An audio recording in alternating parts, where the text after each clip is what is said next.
শীতলকুচি কলেজে silver jubilee পালন উপলক্ষে আলোচনা সভা শেষে প্রাক্তন ও বর্তমানের লড়াইয়ে ধুন্ধুবার উদ্ধার আগ্নেয়াস্ত্র। আগামী 22 ও 23 ডিসেম্বর শীতলকুচি কলেজের সিলভার জুবিলি উৎসবের সমাপ্তি অনুষ্ঠান। সেই উপলক্ষে একটি আলোচনা সভায় প্রাক্তন ও বর্তমান ছাত্রদের মধ্যে বাদানুবাদ শুরু হয়। শনিবার আলোচনা সভা শেষে প্রাক্তন জিএস মাসুম আক্তার এবং বর্তমান জিএস কামাল হাসনাত চৌধুরীর মধ্যে প্রাক্তন বর্তমান বিষয় নিয়ে তর্ক বিতর্কের সময় উভয়ের মধ্যে হাতাহাতি শুরু হয়। সে সময় প্রাক্তন ছাত্রনেতা মাসুম আক্তারের কোমরে একটি পিস্তল দেখতে পাওয়া যায় বলে অভিযোগ।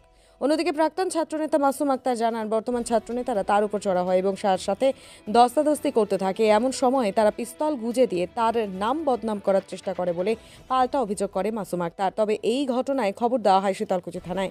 পুলিশ ঘটনাস্থলে এসে একটি পিস্তল উদ্ধার করে থানায় নিয়ে যায়। পুলিশ জানায় এই বিষয়ে কলেজ কর্তৃপক্ষ একটি অভিযোগও জানিয়েছেন। শীতলকুচি কলেজ পরিচালন কমিটির সদস্য তথা শীতলকুচি ব্লক তৃণমূল কংগ্রেসের সভাপতি তপন কুমার গুহ জানান, কলেজের এই ঘটনা দুঃখজনক এবং অনভিপ্রেত। তবে আগামী দিনে কলেজে আইডেন্টিটি কার্ড ছাড়া কাউকে যাতে প্রবেশ করতে দেওয়া না হয় সে বিষয়ে নজরদারি রাখা হবে বলে তিনি জানান। দেখুন সেই চিত্র।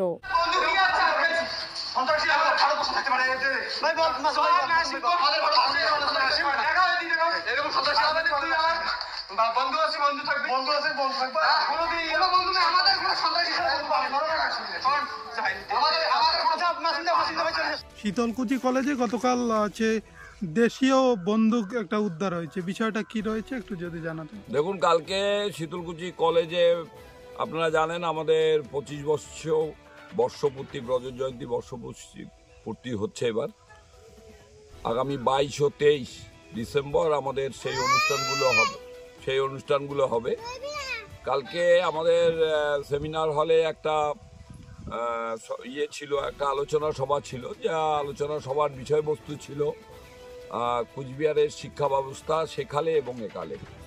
যাই হোক, সেটাতে আমি অংশগ্রহণ করেছিলাম। সেখানে বাইরের থেকে কিছু বক্তা এসেছিলেন, রায়গঞ্জের উপাচার্য তিনিও বক্তব্য রেখেছেন। সুন্দর একটা অনুষ্ঠান কালকে আমরা পেয়েছি।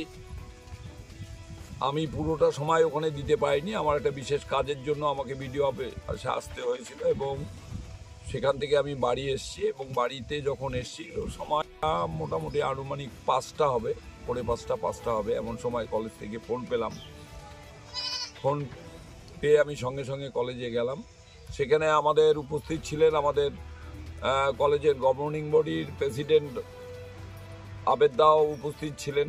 সেখানে আমাদের সদস্য সুনীল প্রামাণিকও উপস্থিত ছিলেন এবং আমাদের বিশেষ অতিথিরা যারা এসেছিলেন তারাও ছিলেন।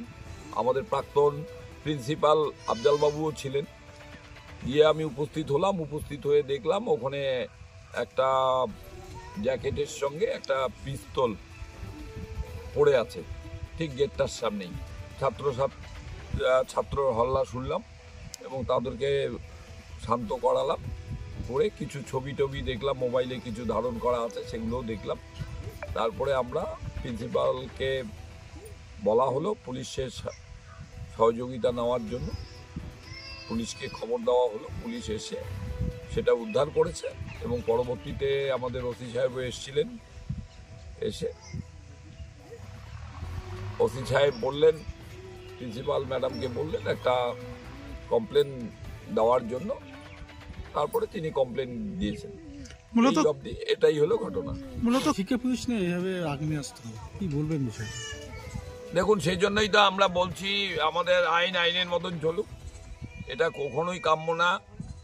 যে করেছে এটা আমি কখনোই এটাকে আমরা ভালো মনে দেখছি না। আমরা যেহেতু একটা কলেজের গভর্নিং বডিতে আছি, সেই জন্যই আমরা কিছু কিছু সিদ্ধান্ত নিয়েছি। আমরা কালকেই ওখানে আমরা পরবর্তী জীবিতে আমরা সেটা আলোচনা করে আমরা সেটা সিদ্ধান্ত নেব। আমরা কালকে কিছুটা আলোচনা করেছি, সেখানে সবাই ছিলেন। এর পরবর্তীতে আমরা যেটা সিদ্ধান্ত নেব, কলেজের ছাত্র আইডেন্টি কার্ড না হলে আমরা কোনো ছাত্রকে অ্যালাউ করব না।